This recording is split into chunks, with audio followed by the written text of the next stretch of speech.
Welcome to another edition of Everybody Hates Cleveland, the podcast. I am joined today by one Michael Hattery, who is actually spending his anniversary with me here doing this podcast today. Michael, I'm assuming that by the time this podcast is over, you're going to be divorced and living with me. I think that's pretty correct. Now, this is an unfair spin job here. This is unfair. She has to work today. I did my duty, my marital duty. Don't hang me out here. So wait a second. I don't want to hear anything about your marital duty. This is about to spin down a wrong path, my friend. Actually, Michael and I are here today to talk about the Cleveland Indians. That's right. They're playing the Seattle Seahawks. We're going to talk about the Indians because rumors have it that the Indians are in the mix with several other teams to perhaps make a big deal to bring in some more offense and perhaps a good glove in the mix to add to Mike Napoli and Rajai Davis, who they added to the team last week. Mike, these are rumors that have been kind of bouncing around for the past 6 months, really, since the trade deadline, even since last offseason. Probably the two most prominent rumors are with the Miami Marlins and a certain center fielder there, and a bevy of people for the Los Angeles Dodgers. But before we get into those, that's going to be kind of the focus of what we're going to talk about today. Before we get into those two teams, I do want to mention, you mentioned to me a team that we had noticed on Twitter. I think I don't even remember if it was Heyman or Morosi or who brought this one up, but the Indians were rumored to be maybe in the mix with the Rangers. Before we even get into the Rangers, here's the thing. We're going to get into all this hot stove talk in a second. Are the Indians really in the mix with these teams, or is it just easy to talk about a team that underperformed last year and has a bunch of starters that a lot of teams want? Yeah, I think when you have 3 of the 15 best starting pitchers in baseball, or maybe 3 of the 20 best starting pitchers in baseball, and they're under cost control and you need offense, it's pretty easy to just throw their names around loosely and irresponsibly, something that John Morosi has done throughout his journalistic career. So I suppose in that sense, it's very possible that the Indians are pretty much done with anything large and substantive they're going to do this offseason. But I think while Friedman, and I know I'm diving right in here, but I think the Dodgers one has some legitimacy with me for a couple of reasons. And while I believe that Friedman is one of the most restrained and patient general managers in baseball, I think that he's working in a media market he's never experienced before. I think that the Dodgers offseason has largely been a huge strikeout. They've lost talent. They've lost big-time talent inside their own division. And there are a lot of expectations there, and I don't think that Friedman feels immune to those expectations, though he is an absurd talent and I think really brilliant. So I think if there is a time to do a deal with Andrew Friedman, if there's a time to deal with a team with probably one of the 2 most talented big league rosters and one of the most talented minor league systems, 3 most talented minor league systems in baseball, this is the time to make that deal. And this is the time where it makes the most sense for the Indians in terms of their market position. So I think the Dodgers rumor has some legitimacy to me. The Rangers one makes no sense. And I think that people are just throwing our starting pitchers around as interests willy-nilly. Yeah, well, you talk about the Dodgers, and I think probably when I look at that team this offseason, the thing that's most confounding to me is how they let Zach Greinke go to the Diamondbacks. I know the Diamondbacks offered him kind of a ridiculous deal, but if there's a team in baseball that could offer Greinke a ridiculous deal and not really worry about, ramifications, it's the Dodgers. As we look at this, before we actually get into what the deal could be, as we look at the Dodgers and Andrew Friedman, and me look at the Friedman going to LA thing as a case study, because this was really a first scenario. I guess you could talk Epstein in Chicago as well. But it'll be interesting to watch kind of the parallels between the two as the Cubs were just attacking free agents this offseason and could also be in the mix for the Indians. But Is this a case where Friedman outthought himself? He's used to small market baseball in Tampa. He moves to the Dodgers, and did he just assume that Greinke was going to sign with them? Was there something to them not going after him and adding that extra year? Or did Friedman, just like I said, outthink himself because he's not used to handling that kind of money? And I know that sounds silly, but when you get a mindset in a certain way, could it have cost him Zach Greinke? Yeah, I think something that Friedman's really used to operating with are these very hard price points that he can't go beyond. He's used to operating with extremely constraining price points with free agents, where if they go past a dollar value, it's snap your fingers, they're gone. We can't talk about them anymore. They're gone. They're out of our range. I think Greinke got essentially what he's worth. Greinke didn't get what I think is, I mean, it's absurd in the sort of our common experience absurd, but in the baseball marketplace, I think Greinke's deal is nowhere far from fair. And actually, if you look at his defensive and batting value, which is like shockingly good, he has huge value for National League teams. So I think Greinke got what he deserved monetarily. There was no sort of extreme overpay to me, so I was sort of surprised that Friedman couldn't top the Diamondbacks offer. Well, maybe it was just one of those things where, Greinke looked at the Dodgers, understood that they had the money to offer him, and just said, "You know what? I'm not giving you a counter offer." But I don't know. In the scene with baseball, it's hard to tell. It just seems pretty shocking to me that the Dodgers were left on a limb with a guy like that, and then didn't go after Cueto, which makes you think that the Dodgers are either going to count on somebody in their minor league system, and we're actually going to talk about said player in a minute, or they're going to go out and get, say, a Jose Fernandez from the Miami Marlins, or perhaps I have to believe Carlos Carrasco would be the guy on their target list, unless it's Corey Kluber. I don't think they're going to go after Salazar, in that I don't think Salazar has met his potential yet, and I still think there's questions about him. If you're not talking to you or I still think there's questions about Salazar that a big league team, looking for a top level pitcher might question. That's why I think Carrasco is the guy they're going to target. But, are the Dodgers legitimately looking for a starter, or is a prospect like Urias a guy that they might, even though he's only 19 years old, they might decide to throw into the swing of things as a number 5 guy, maybe bump everybody else up? Are the Dodgers really looking for a starter, or are they just poking and prodding, trying to get, a Fernandez or a Carrasco at maybe a deal? I think they're really looking for a starter. I mean, this is a team that a week ago lost the Iwakuma deal, which they were kind of using to shore up the rotation. There's a lot of injury risk in their rotation, the back end of the rotation. Everyone outside of good Lord Kershaw is relatively injury risk laden in the back end of that rotation. So I think they're certainly looking for a starter, and they're in a position where I think they really need to add a starter to set themselves apart from a division that's gotten significantly better in this offseason. While they're still the prohibitive favorites, certainly Arizona's sort of like studs and duds approach with Goldschmidt, Pollock, Greinke, and that rotation is really good. It's a threat, certainly, and so is San Francisco. I think they definitely have a need there. I think the need definitely fits up. I guess a question to you before we kind of digress into who's going to get dealt. If you're the Indians, who would you rather deal right now? Corey Kluber or Carlos Carrasco? And if you're another team looking at the Indians, which one has more value to you? Well, I mean, this is going to sound silly. I think anytime you mention either one of those guys, it's going to sound silly, but I'm going to say Corey Kluber, knowing that in a best case scenario, you would never even mention his name or Carrasco's name for that matter. But here's where I'm thinking. As the year progressed last year, he didn't see a drop in velocity. We saw a little bit, we saw some struggle as the year progressed. And I know maybe you can talk a little bit about that. And we've actually talked about this before in a previous podcast.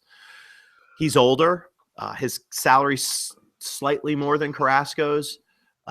But I also think in the big market picture, he offers maybe teams maybe look at him with a little more value, having that Cy Young season. His struggling season, last year still had a lot of positives to it. He's still striking guys out. He still can locate, although he was slightly off last year, and it seemed to get progressively worse as the year went on. Honestly, and I would have said this at the end of last year, at last year's hot stove season as well.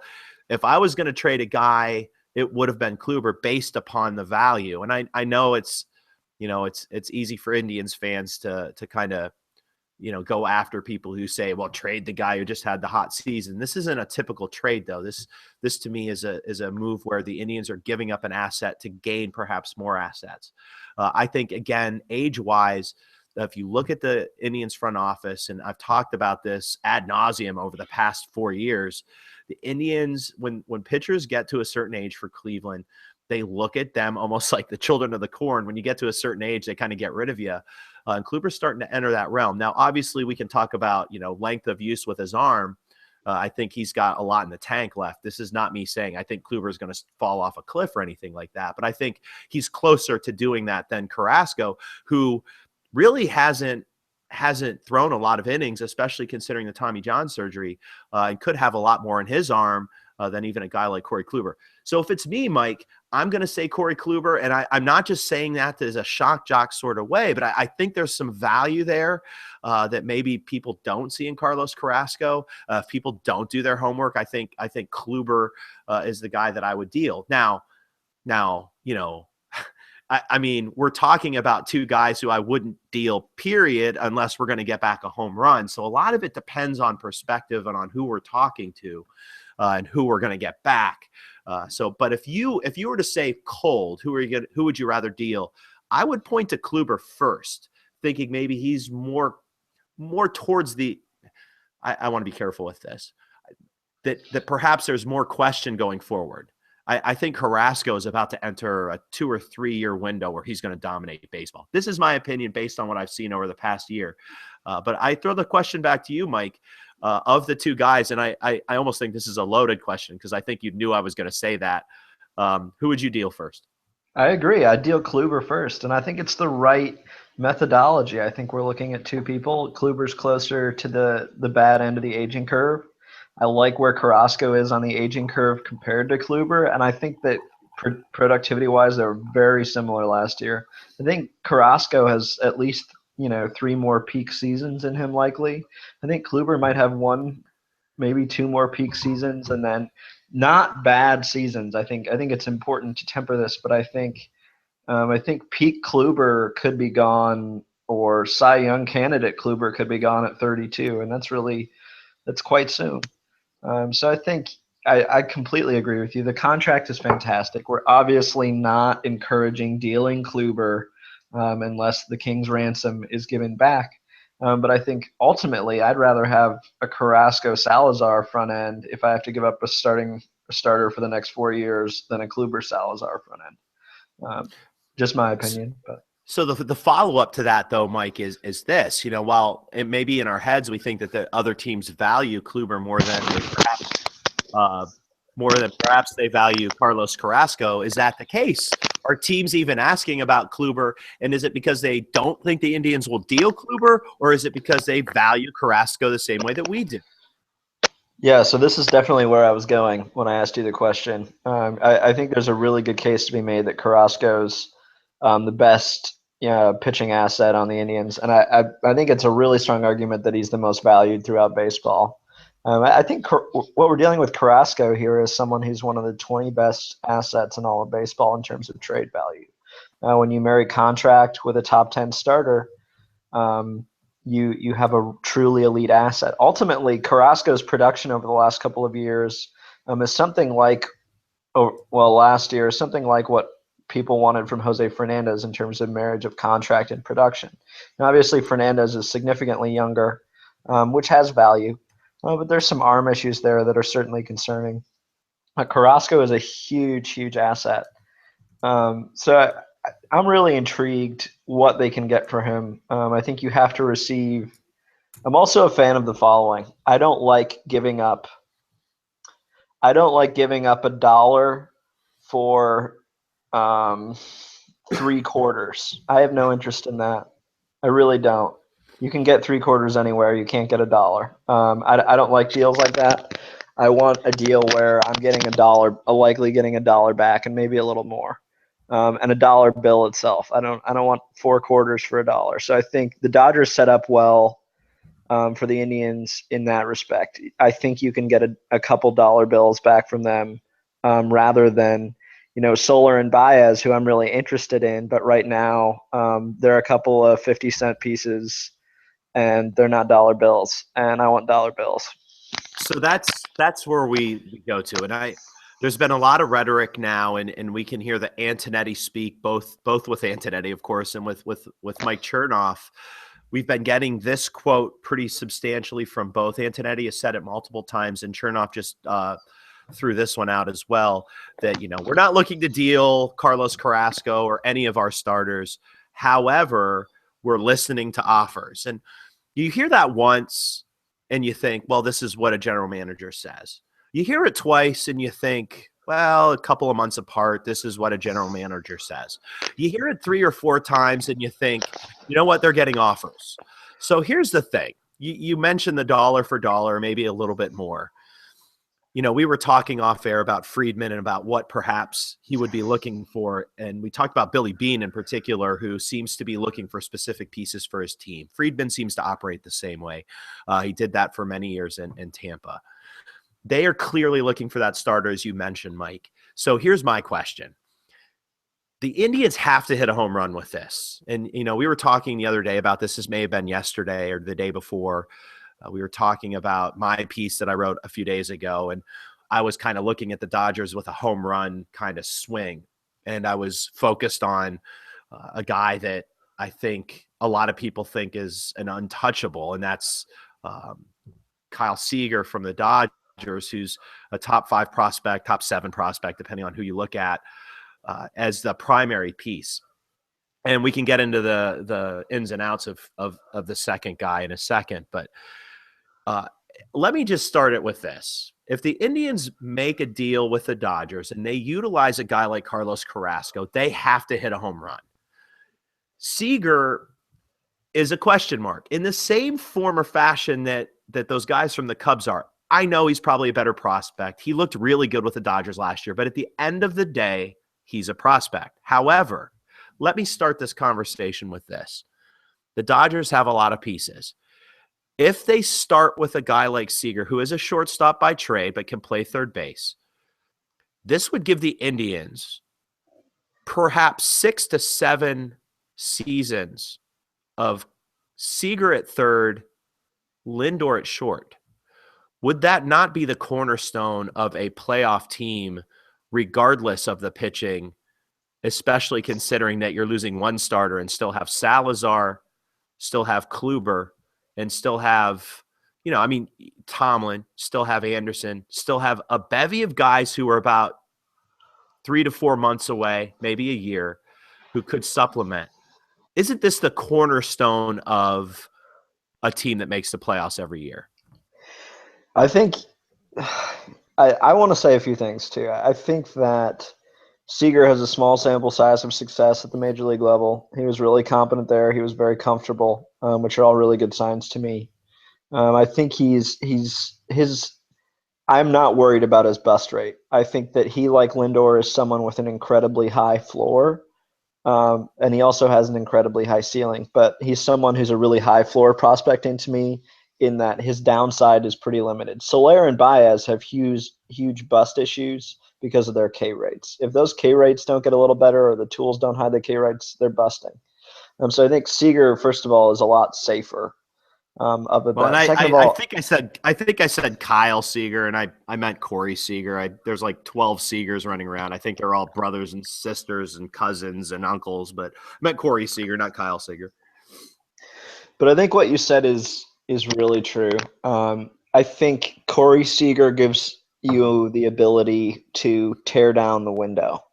I think right now we're looking at like a 2-year window, and then we're looking at a little bit of a gap between cores in terms of this team. I think we have Brantley, Kipnis, Gomes, Kluber, Carrasco, who are all dancing around 30 years old, moving towards 30, which is not where you want to be.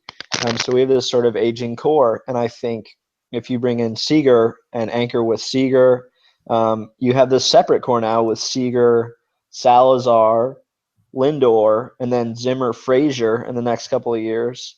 But those three alone are anchors enough to kind of create this long-term and short-term core. Seager also helps you compete this year. He makes you better at third immediately this year. So you're going to lose a little in the rotation. You're going to make up most of it at third base. So it's a win now and win in the future move. I think if they did Seager plus another piece for Carrasco, I would be really happy. And I'm not easy to part with Carrasco, but I love the concept of tearing down the window and opening it up for 6 years. The other thing to me, go ahead.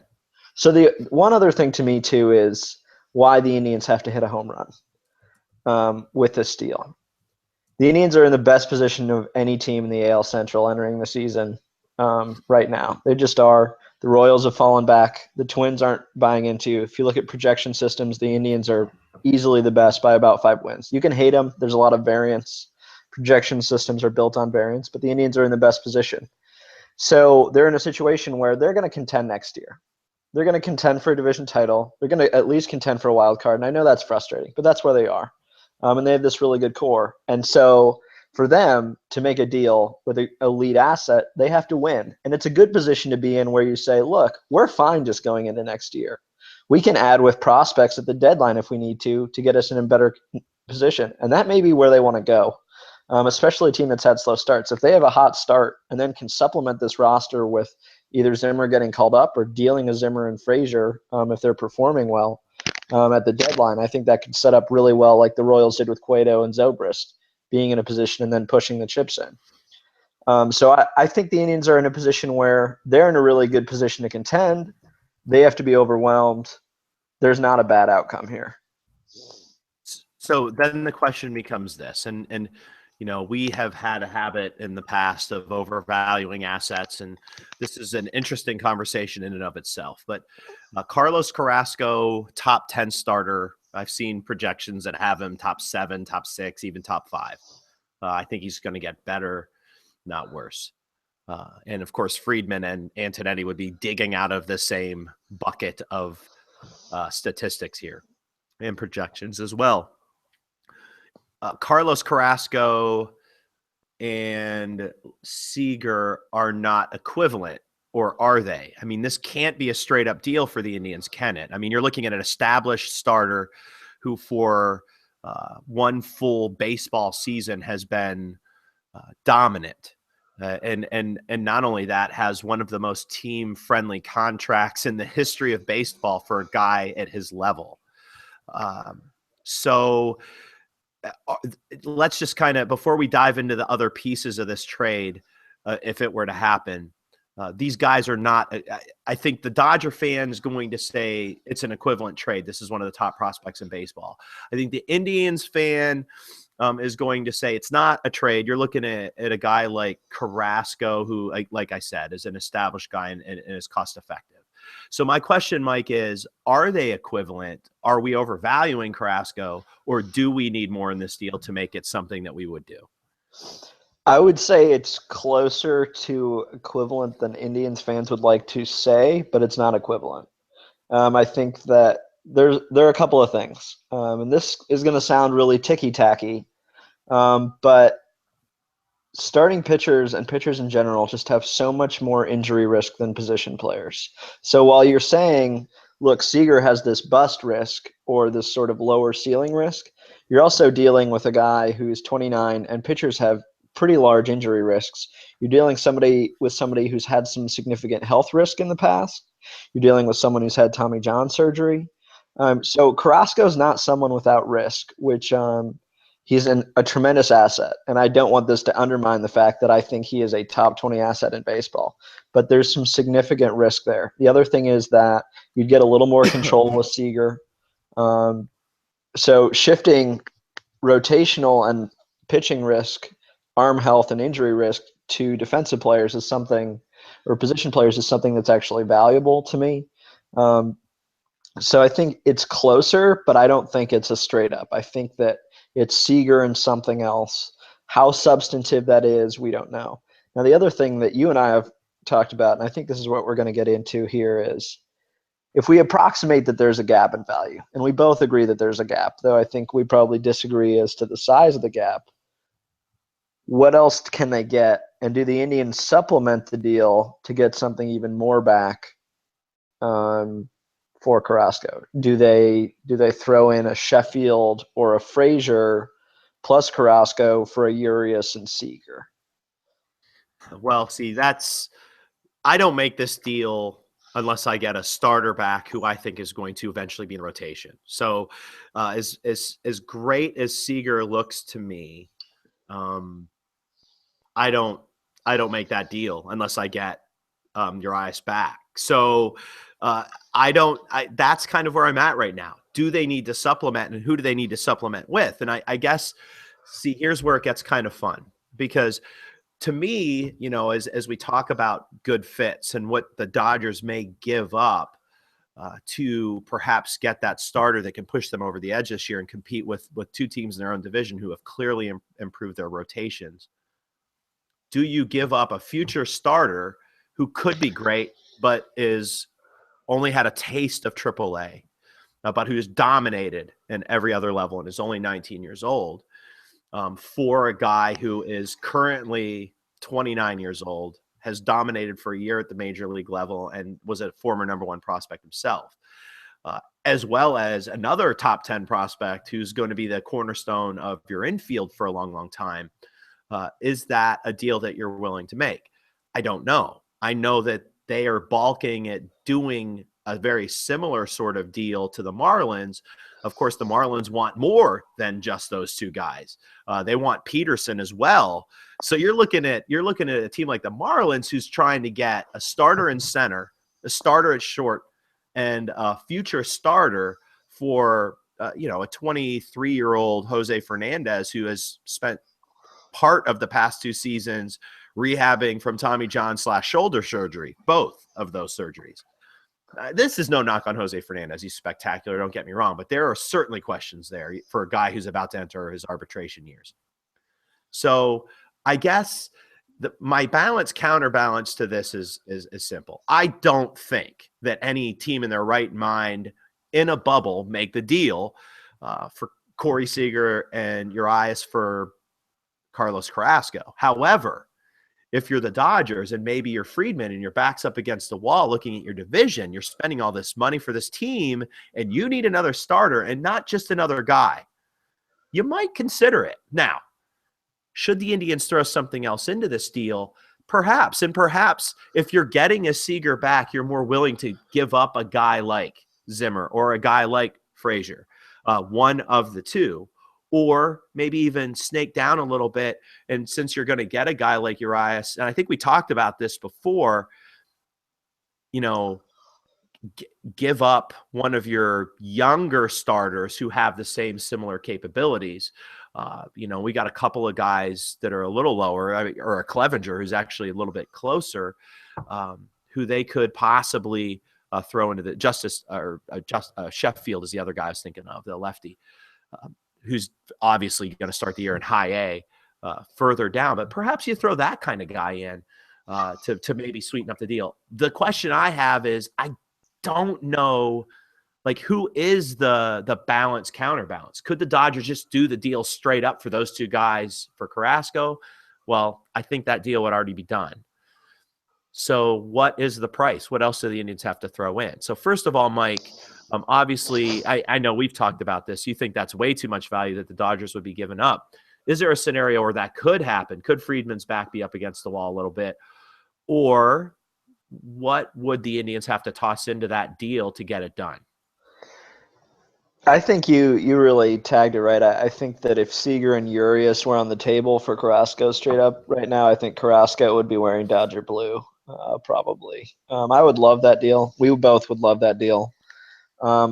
Counterbalancing that, I think, is tough. I think there would be really obvious surplus value on Urias's end. So you'd have to give, I think they'd probably want a top 25 or 30 prospect in baseball, since Urias is like a top 5 prospect. I think you'd have to do a Fraser at least. or you'd have to do kind of a potpourri where the Dodgers just collect assets on assets. Just something that Friedman likes to do if he can kind of grab like two really high upside assets. So maybe you do Sheffield Bradley or Sheffield Hillman, Sheffield McKenzie, something like that. Pretty high upside starting pitching. I would do any of those trades, just so you know. I mean, Yeah. I would have already signed the paperwork, done deal, gone. Anything, if they can get out of this, let me tell you something. If they can get those two guys and they can get out of this without giving up Fraser or Zimmer, I'm in on it. What about Fraser? Would you do Fraser? Fraser, Carrasco for Seager and Urias. I would definitely do it. Yes. Okay. I would too. I would certainly. I think the first place I get trepidation is with Zimmer, and I might even do Zimmer. But I like Zimmer a lot. So we'll See, kind of. I'm equitable on both, and I know people go back and forth with both Zimmer and Fraser, and I know I'm high on, ever since we had that conversation like 3 years ago about IQ with Brantley. That's kind of I'm real keyed on that, and what Fraser showed me last year was a high IQ. I mean, this kid turned things around, listened to everything his coaches said, and did everything right the second half of the season, and opened up some eyes, I think, in fall and winter ball as well. I think Zimmer and Fraser are equitable. I think obviously Zimmer's closer to the table than Fraser, who's probably still sitting at the kids' table at Thanksgiving. But I think both are equitable in talent. I just think Zimmer's a little bit closer and maybe can do a little bit more in the outfield than Fraser. But I think I would do either one if the return were two essentially top 5 prospects in all of baseball. I would too. I agree. I'd pull the trigger on Zimmer. I think that they're very similar valued prospects to me. I just think Frazier's ceiling to me is so much higher with his best tool. But Zimmer's a fantastic prospect, and they both are. I think that is a fantastic fit, and I don't think it's a wholly unreasonable trade. I think that Let me just throw this other piece to it. I think in a deal like that, I think the cherry on the top, and I this is not an overvalue. This is a third piece to the deal that the Indians would automatically offer because they didn't need the asset anymore. Is I think they throw in Giovanni Urshela into the deal as a defensive replacement at third base, and you've got, to me, a guy who's got major league value, a guy who's got some upside. Again, I'm not overvaluing Urshela. I'm not thinking this guy's going to be a superstar. I don't think he's going to go. I don't think Friedman's going to go, oh, well, yeah, we get Urshela. Let's do it. I do think as a toss-in piece, Urshela could perhaps sweeten the deal up a little bit as well. Yeah, that makes sense. Totally makes sense. Urshela or Diaz. I'd throw Diaz in as a sweetener too if you get Seager. Wouldn't worry about it in the least. Or Egon. I mean, this is a guy that they've got just kind of sitting there, and it's again value wise. I mean, we're not talking about a top prospect in all of baseball, but I think all of these guys perhaps can play fill roles for a team like the Dodgers. Certainly. I'd give Egon away for pretty much anything, though. So I don't have much. He is pretty much the piece you and I throw around in every single deal. You want a sweetener? You can have Egon. You're selling me a loogie, a left-handed late-inning reliever guy? Okay, I don't care. You can have Egon. I don't care.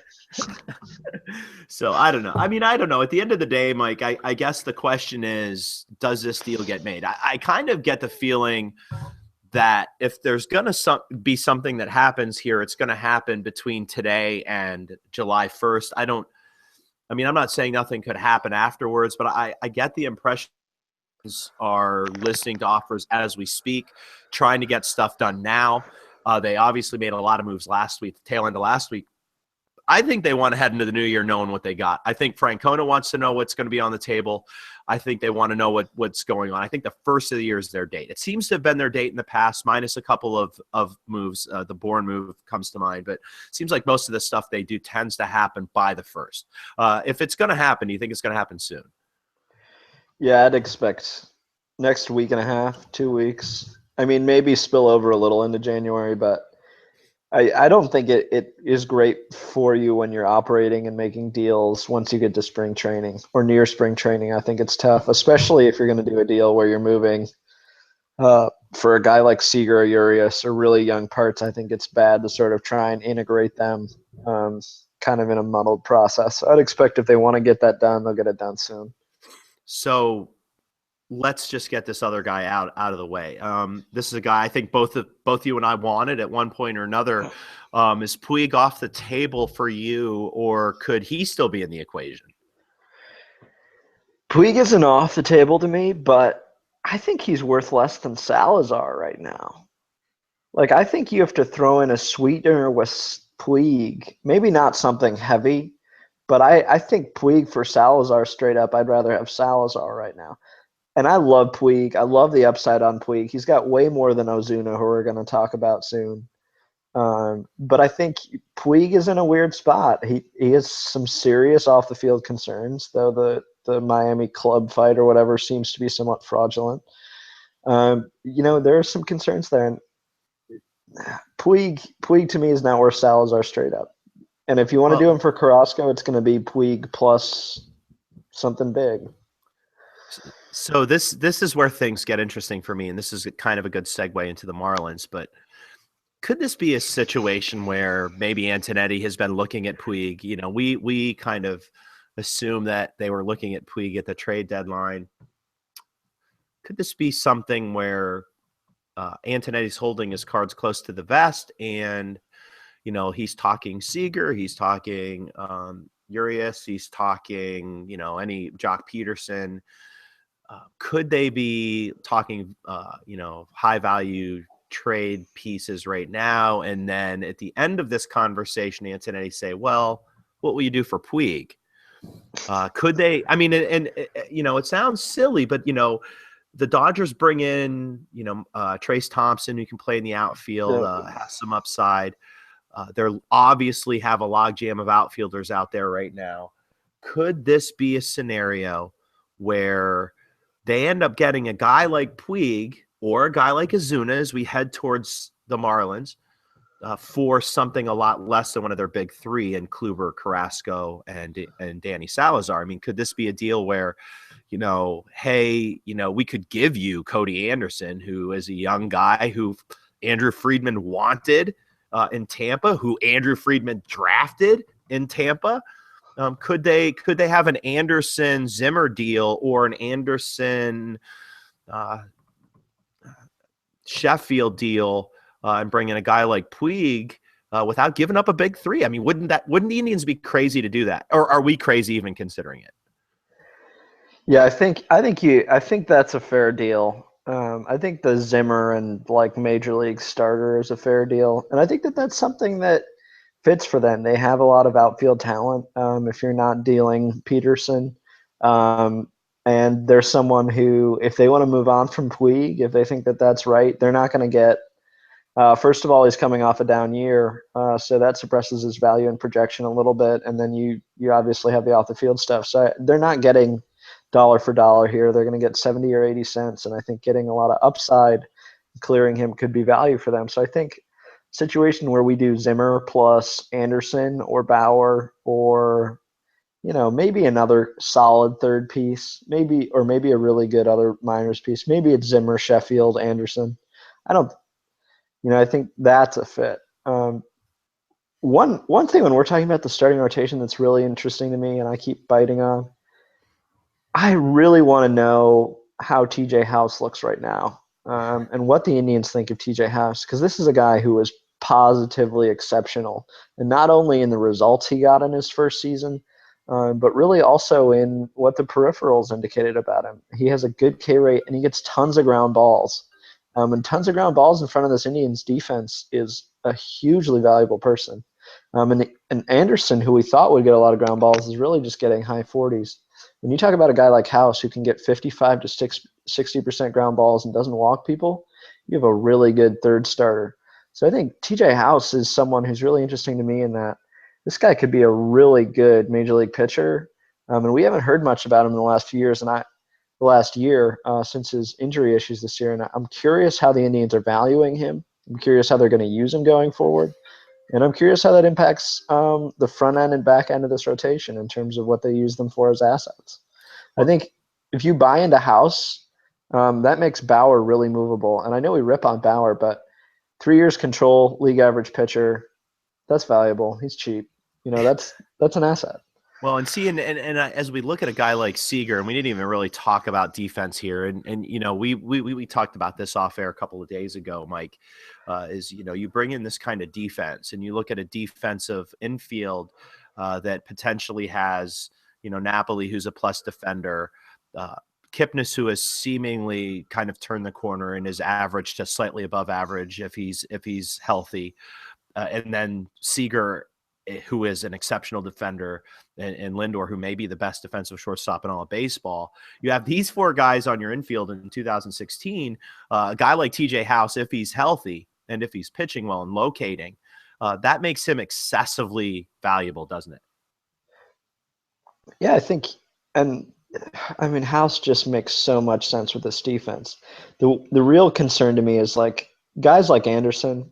The Indians need to. I think Anderson doesn't have a lot of value. I also think that the problem with trying to deal him to the Dodgers is I think they look at the sort of the same things Antonetti does. I think the Indians are probably pretty willing to move Anderson unless they think he can get an increased ground ball rate. But House is an exceptionally valuable pitcher, especially for rotation. There's some different research and analysis done, but there is some value to having a left-hander in your rotation in terms of sequencing and in terms of shifting strategically. So I think, he's hugely talented. That married with the defensive value and run prevention skills of the Indians, House can look he could be a 350 ERA guy, 350 ERA guy who really produces for 3 or 4 years for you. So I think that he is hugely valuable, and I'm curious how they think he is in terms of arm health, in terms of how his stuff looks post issues. Well, that we'll probably pod about that as we start heading closer and start hearing some things. Let's shift our focus to the Marlins. So I guess the counterbalance to this is throughout all of this, again, Marcell Ozuna is a guy I wrote about in July. This is a guy we've talked about for a few months. It's a guy that the Marlins seemingly are trying to get rid of for a variety of reasons. A lot of people think that he's kind of mercurial in a similar fashion as Puig, maybe not as flamboyant, but came in kind of out of shape last year, if you're to believe the reports. I think a lot of this might be shrouded by the fact that his agent is Scott Boras and he didn't sign a long-term deal. The Marlins get hit a lot for, kind of signing guys and then dealing them away, but they seem to make a legitimate push to sign all three of their outfielders last year. They signed 2 of them with Ozuna holding out. He ends up in the minors last year, comes back and has a fabulous finish this season. But if you're to believe the reports, it seems like the ownership in Miami want to get rid of Ozuna. The funny thing about that is all of these quote unquote rumored deals that we've heard of with Ozuna have gone nowhere. A rumored deal with Seattle, of course, Cleveland tied to him as well. So I guess the first question with regards to Ozuna is what is his real value? I think the name that seems to come out the most with regards to Ozuna is Bauer. Is that about the market? Would that be a fair deal, or are we overvaluing Bauer right now with a quote unquote down season? We've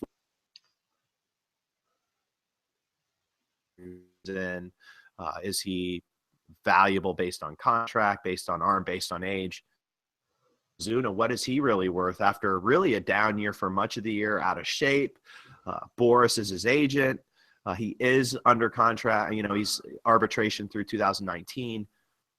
Mike, what is his value? I mean, let's counterbalance him as well with the Indians. Is Bauer a fair market deal straight up, or are we missing something? I think Bauer's pretty close. And this may be me overvaluing Bauer, but for the last 2 years, we have 2 years of a league average starter from Bauer. I think he has 4 years of control left. They'll be escalating, but he's not incredibly costly. Ozuna is someone who's actually going to be pretty costly at the back end of the deal because arbitration values dingers, value homers. He's going to have a pretty significantly increasing costs, and you're not going to be able to cheapen those years by making a deal with Boras or guaranteeing the money. He's going to be straight walking.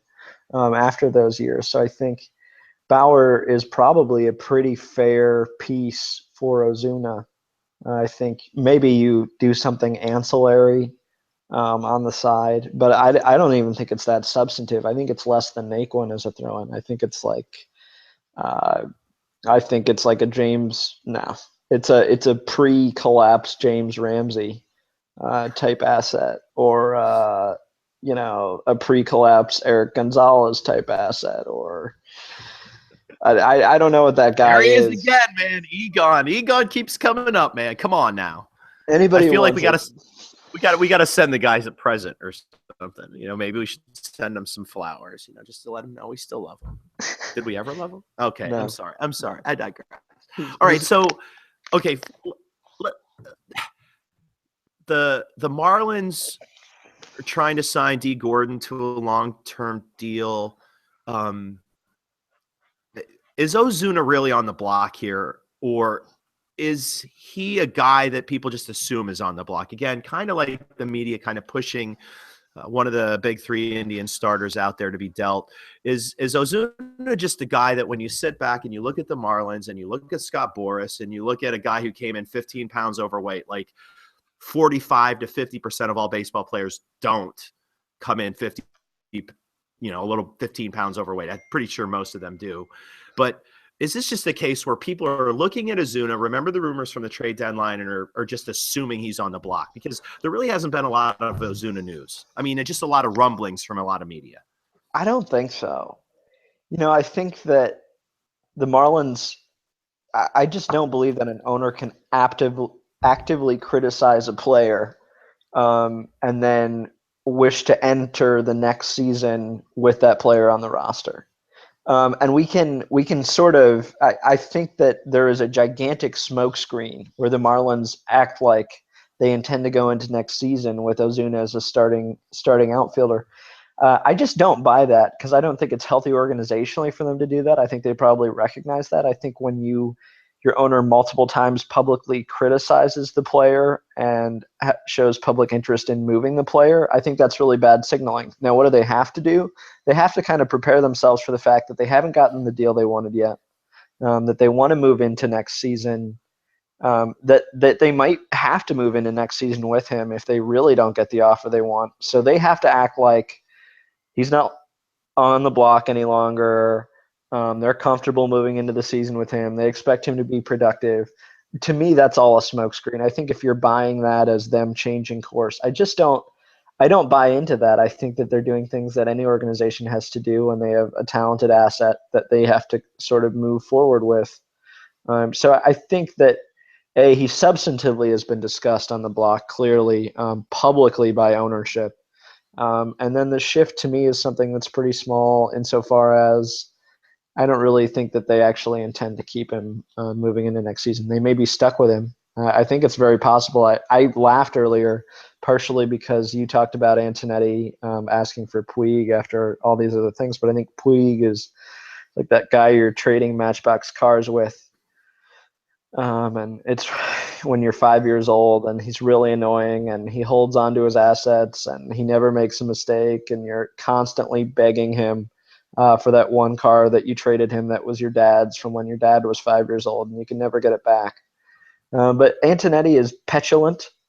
And I think that petulance is what's going to take Ozuna. I don't expect them to go into the season keeping him. It doesn't make any sense after the way they've treated him publicly for the last year.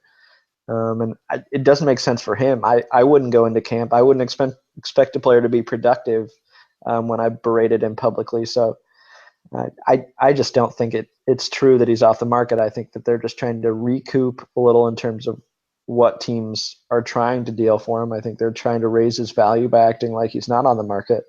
And I think they're trying to prepare for the possibility that they might have to move forward with him. Well, and they're what they're trying to do, the supply and demand thing. I think there are some outfielders out there. We talked about value of outfielders right now, and what they're trying to do clearly is drum up some interest between several different teams, which in turn would drum up his value. So I look at a guy like Bauer and I look at a guy like Ozuna, to me, and you look at those two assets. You look at controlled assets for both.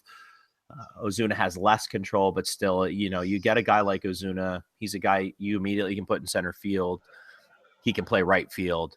He could probably even play left field. He has upside as a plus defender. He showed that a little bit at the tail end of last year if he's healthy and he's focused. Questions about his bat. But to me, would be kind of the perfect fit for the Indians right now, in that they wouldn't have to give up one of their big three starters, which I'm guessing is what Miami's probably going to try to get. I think what Miami might like to do, and maybe this is what's holding everything up, and it's interesting that all three of these teams are the ones that are kind of, if you're to believe reports, are talking to each other. I think what Miami would love to do is deal Fernandez and be able to bring in another guy who's cost controlled and cost effective. I mean, it would make a lot of sense if the Dodgers were to get Fernandez for a lot of prospects. Wouldn't it be interesting, Mike, if this was a 3-team deal, and maybe this is a nice little kind of flip the switch sort of thing, where the Dodgers do deal for Fernandez and the Marlins do get a bunch of these young guys from the Dodgers?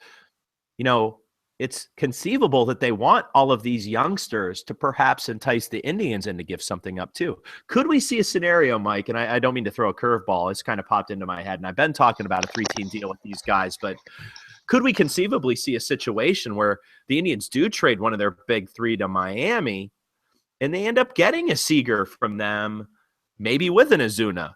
I don't know. I mean, again, that would be a high price. Don't get me wrong. But, I mean, could a 3-team deal work for the Indians in a way that perhaps a 2-team deal can't? I definitely think so. I think that it's the only way to get a deal done with a lot of teams. A lot of the Ranger types in baseball, whenever I hear the Indians linked to like a Rangers type, I guess the instantaneous curiosity is whether it's going to be a 3-team deal, where the assets kind of match up. Ozuna would match up if they could set up something where they dealt Salazar for Ozuna plus another really good asset, and that was involved in the Dodgers trade. Definitely interested. I don't know what that asset is. I'd have to spend time, I think, kind of evaluating what the asset could be and kind of flatlining it, but I think that makes a lot of sense, and I could see a situation where they flip Fernandez for 3 really good assets, the Indians, and then they want a major league ready starter right now in Salazar, and we grab Ozuna plus one of the assets they get from the Dodgers. So I could see that. I think that would make sense. Well, and that's kind of where we'll end things. But it just interests me. Rumors had it that the Indians were trying to get a 3rd team involved in the Fraser deal, the Todd Fraser deal, and that one of the teams they reached out to was the Dodgers, who ended up being the 3rd team in the deal with the White Sox. And my assumption there was that perhaps the Indians backed off that deal, maybe seeing something else down the road. The Dodgers end up acquiring young assets, which makes no sense. But obviously, they're acquiring those assets to try to bring in as starting pitcher. So the Indians certainly are going to be in the mix here. The question is how big or how much cookie dough can they throw into the mixer? I percent chance, Mike, that the Indians are done making moves right now for a major piece. So what do you think? I mean, is Napoli – I mean, if you're an Indians fan, if you've been covering the Indians for as long as we have, Napoli and Davis seem to be their status quo from year to year. I, in my head, think they're 95% chance done making moves, thinking that they have the assets to compete this year, thanks to, as you mentioned, the Twins and the Royals perhaps losing a lot of talent this year or just not projecting. What's your percent chance that the Indians are done making moves? I actually think this is something that's pretty dependent on the outfield market. I think one really interesting move from the Dodgers would be if they were willing to move a Puig or a Peterson. They have a lot of financial flexibility. Post Greinke, did they say, let's try and get a starting pitcher trade done? We're going to go sign Alex Gordon. Or we're going to go sign this guy. Especially, I think Friedman is in a really great position for him because he loves to operate based on individual player value and not always fit. And if we see one of these outfielders kind of sag below their market value and land in LA, and this is wild speculation, but it's something that I think Friedman could do creatively. think that we could see a deal. I think the outfield market's going to affect them, but I think you're right. I think 95% chance they're done. I don't think that there's a lot out there left for them. I'd be interested to see if the outfield market is thin enough that someone like Austin Jackson becomes even cheaper. I know the Indians had talked to him. They need help out there. Even with the Rajay Davis signing, to me, if he becomes cheap enough, do they jump on him? If Fowler becomes really cheap, even with the draft pick attached, do they jump on him? There are a lot of outfielders out there. And how does that affect the market for them? So could they get an Austin Jackson? I'm guessing his asking price right now is in a 3-year range. 3 and 30, I think, is the number that's been bantered about, or 3 and 27. Could it be a scenario where Austin Jackson comes in for a 1-year, $10 million deal, or maybe even 1 and 7 with incentives like Napoli, simply because the market, much like Bourne a few years ago, the market's just so swelled that Jackson, whose value isn't what Bourne's was back then, could it be a scenario where the Indians get him for a year deal for 10 mil? Yeah, I think that something can slide down there. I think that's a really good point. I think a pillow deal is very possible for the Indians, where somebody tries to rebuild their value in Cleveland. But yeah, I agree. I think 90 to 95% they're done. I think that they're in a position where they're looking to be overwhelmed, and you don't get overwhelmed in Major League Baseball very often. General managers are generally pretty smart people, and I don't love the odds of them being overwhelmed enough to make a trade.